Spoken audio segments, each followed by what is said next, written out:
আত্মরক্ষার জন্য মহিলাদের কাছে লঙ্কার গুঁড়ো রাখার পরামর্শ দিলেন কার্তিক মহারাজ। আলিঙ্গন করুন, হাতটা সামলার কামিজের নিচে ঢুকিয়ে সেই লঙ্কার গুঁড়োর প্যাকেট নিয়ে চাকু নিয়ে জয় মা দুর্গা, জয় মা কালী চিরদিনের মতো লাভপাত্র ব্যবচার খুঁজে যাবে।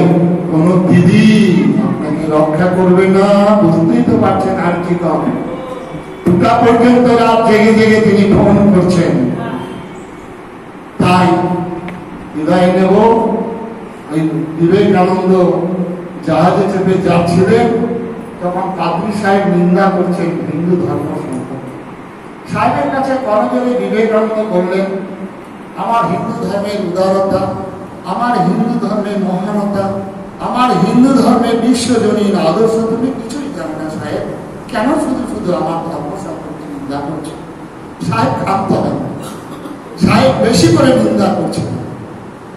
তখন বিবেকানন্দ তো স্মরণ করতেই পারতেন, পাগলে কিনা বলে ছাগলে কিনা খায়। বিবেকানন্দ এটাও বলতে পারতেন, হাতি চলে বাজার নেই, কুত্তা ঢুকে লাগো নেই। আর বিবেকানন্দ এটাও বলতে পারতেন, আমার গুরু বলছেন যত মত তত বল।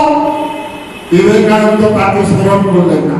যারা আস্তিকটা করলেন, হরিদ্র উপাসনের মধ্যে দম দম করে ধরে উঠলেন। If you want what more you in the same, তুমি আর একটি বার আমার জননী সর্ব ধর্ম সম্পর্কে নিন্দা করো, এক খুশিতে তোমাকে সমুদ্রে যাত্রা করবো। এই বিবেকানন্দকে ঘরে ঘরে পূজা করুন। Is what we want. Strength, strength, strength. শক্তি, শক্তি, শক্তি, শেষ কথা।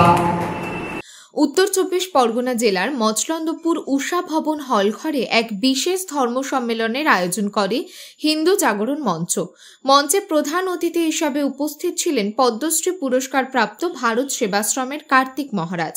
কার্তিক মহারাজ ছাড়াও উপস্থিত ছিলেন বাংলাদেশের সুপ্রিম কোর্টের উকিল চিন্ময় মহারাজের আইনজীবী শ্রীমান রবীন্দ্রনাথ ঘোষ।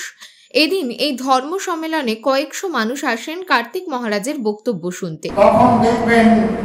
কোনটা 4 তলা, কোনটা 7 তলা, কোনটা 3 তলা দেখতে পাবেন, কোনটা সবুজ, কোনটা হলুদ, কোনটা নীল আপনারা দেখতে পারবেন না। যতই নীল সাদা রঙ হোক, দেখা যাবে না আকাশে। কিন্তু আপনারা তো আকাশে উঠতে পারবেন না, আমি তো আকাশে উঠতে পারবো না, আমি তো বাস করছি এখানে। সুতরাং মহাপ্রভু তিনি বলেছেন, মানি মানি কাল শিক্ষা না তা বলে কি প্রেম দেব না। এই মহাপ্রভুর বৃন্দাবন দাস বিরচিত চৈতন্য ভাগবতখানা পড়ে দেখবেন। অনুরোধ করবো আপনাদের, বৃন্দাবন দাস বিরচিত চৈতন্য ভাগবত, সেখানে মহাপ্রভু বলছেন, ধর কাজী, মার কাজী,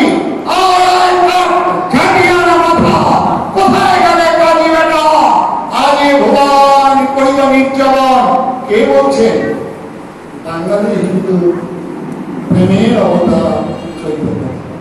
তিনি আরো বলেন, সনাতন ধর্মে বিশ্বাসী হিন্দু ধর্মের মানুষ আজ গভীর সংকটের মুখে দাঁড়িয়ে প্রতিটা রাজনৈতিক দল তাদেরকে ব্যবহার করছে।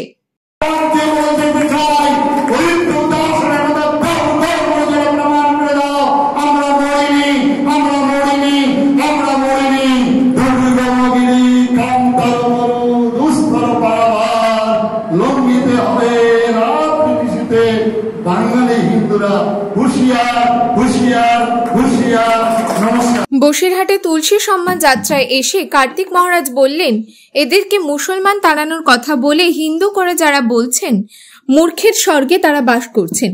বসিরহাট বোটঘাট থেকে বঙ্গীয় হিন্দু সুরক্ষা সংগঠনের উদ্যোগে তুলসী যাত্রা শুরু হলো। উপস্থিত রয়েছেন সন্দেশখালীর প্রতিবাদী মুখ তথা বিজেপি নেত্রী রেখা পাত্র। পাশাপাশি মহারাজ বলেন, প্রধানমন্ত্রী কিছুদিন আগে কাশ্মীরের চেনা ব্রিজ উদ্বোধন করতে গিয়ে এদেশে একতার দেশ তার কথায় সুর মিলিয়ে বলেন, এটা তিনি ঠিকই বলেছেন। আমাদের তুলসী গাছ হিন্দুদের কাছে খুব পবিত্র গাছ। তুলসী গাছের এত মাহাত্ম্য, তুলসীর পাতা ডেলি খাওয়ার জন্য বলছেন, যেমন তুলসী প্রচুর পরিমাণে অক্সিজেন যায়। একজন মুসলিম ডাক্তার সে বলছে, আপনাদের বাড়িতে যদি 3 জন মেম্বার থাকে তাহলে আপনারা 4টে তুলসী গাছ লাগাবেন। তুলসীর এত পলিউশন হচ্ছে, আমাদের তাজমহল সেখানে বলছে যে তুলসী গাছই একমাত্র পলিউশন নষ্ট করতে পারে। ক্যান্সারের হ্যাজ নো অ্যান্সার, তুলসী গাছ একমাত্র পারে আমাদের ক্যান্সার প্রতিরোধ করতে। ডেলি 10-15টা করে তুলসী পাতা খেতে বলছে। সুতরাং আমাদের সনাতন হিন্দু ধর্মের আমাদের বিশ্বাস সেখানে নারায়ণ বিরাজ করেন। সেই জন্যই আমাদের যেখানে দেবালয় থাকবে, যেখানে হিন্দু বাড়ি থাকবে, প্রত্যেকের বাড়িতে তুলসী গাছ অবশ্যই রাখতে হবে। এখন সম্রাট আকবরের মতো যদি বলে তোমরা তুলসী গাছকে পুজো করো, বীরবলকে বলছে হ্যাঁ আমরা তুলসী গাছকে পুজো করি নারায়ণ জ্ঞানে, তাই নাকি? তুলসী গাছকে পুজো করো, সেই গাছটা নিয়ে এসে ভালো করে পায়ে ডলিয়ে নিজের শরীরে তুলসী গাছ জ্বলছেন। তারপরে তখন বীরবল দেখলাম আমাদের তুলসী গাছের এত অপমান হলো, তারপরে একটা বিচ্যুতি গাছ লাগিয়েছে, সেখানে জল দিচ্ছে। জল দেওয়ার পরে তোমরা এই বীরবল আবার কি করছো তোমরা? বলছে না ওটা তুলসী গাছ নারায়ণ ছিল আর এটা শিবস্বরূপ, আমরা এই গাছটাকে পুজো করি, তাই নাকি? এই গাছকে নিয়ে এসছে, পাশায় ডলেছে, জল দিয়েছে, তখন লাফাচ্ছে। আজকে তুলসী গাছ চিরকালের ঐক্যর কথা বলছে। আমাদের বেদ, বেদান্ত, উপনিষদ সব জায়গায় একতার কথা বলছে। রামায়ণ, মহাভারত সব জায়গায় একতার বলছে। সংগচ্ছদ্দং সংবদদ্দং সব মানসী জানতাম।